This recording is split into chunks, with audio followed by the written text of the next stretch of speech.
An executive order is a means of issuing federal directives in the United States, used by the President of the United States, that manages operations of the federal government.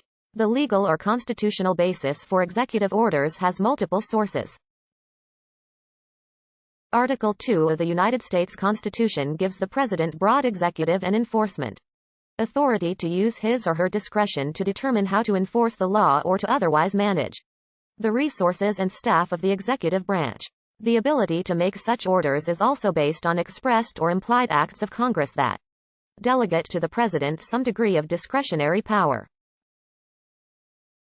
Like both legislative statutes and the regulations promulgated by government agencies, executive orders are subject to judicial review and may be overturned if the orders lack support by statute or the Constitution. Some policy initiatives require approval by the legislative branch, but executive orders have significant influence over the internal affairs of government, deciding how and to what degree legislation will be enforced, dealing with emergencies, waging wars, and in general fine-tuning policy choices in the implementation of broad statutes.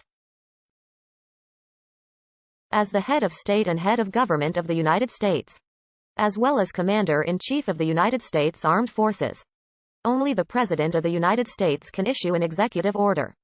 Presidential executive orders, once issued, remain in force until they are cancelled, revoked, adjudicated unlawful, or expire on their terms.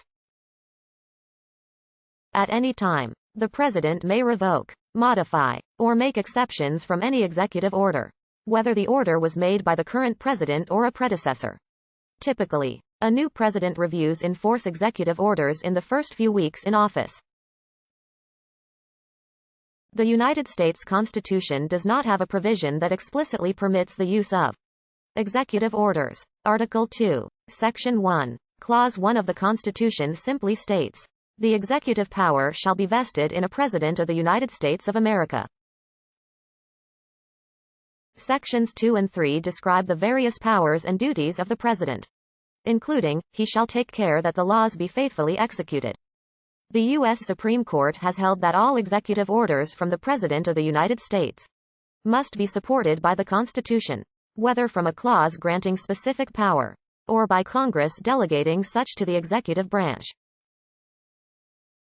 Specifically, such orders must be rooted in Article 2 of the U.S. Constitution or enacted by the Congress in statutes. Attempts to block such orders have been successful at times, when such orders either exceeded the authority of the President or could be better handled through legislation.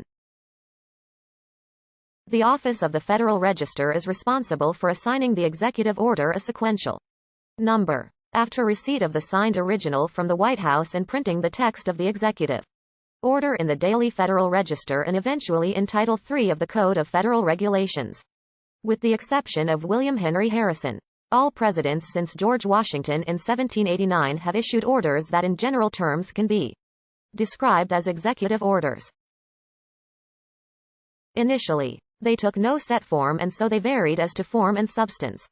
The first executive order was issued by Washington on June 8, 1789, addressed to the heads of the federal departments. It instructed them to impress me with a full, precise, and distinct general idea of the affairs of the United States in their fields.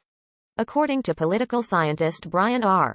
Dirk, the most famous executive order was by President Abraham Lincoln, when he issued the Emancipation Proclamation on September 22, 1862. The Emancipation Proclamation was an executive order, itself a rather unusual thing in those days. Executive orders are simply presidential directives issued to agents of the executive department by its boss. Until the early 1900s, executive orders were mostly unannounced and undocumented, and seen only by the agencies to which they were directed.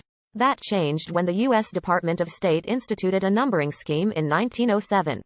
Starting retroactively with United States Executive Order 1, issued on October 20, 1862, by President Lincoln. The documents that later came to be known as executive orders apparently gained their name from that order issued by Lincoln, which was captioned, Executive Order Establishing a Provisional Court in Louisiana.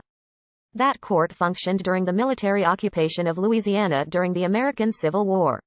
And Lincoln also used Executive Order 1 to appoint Charles A. Peabody as judge and designate the salaries of the court's officers. President Harry Truman's Executive Order 10340 placed all the country's steel mills under federal control, which was found invalid in Youngstown Sheet and Tube Co. v. Sawyer. 343 U.S. 579. Because it attempted to make law, rather than to clarify or to further a law put forth by T.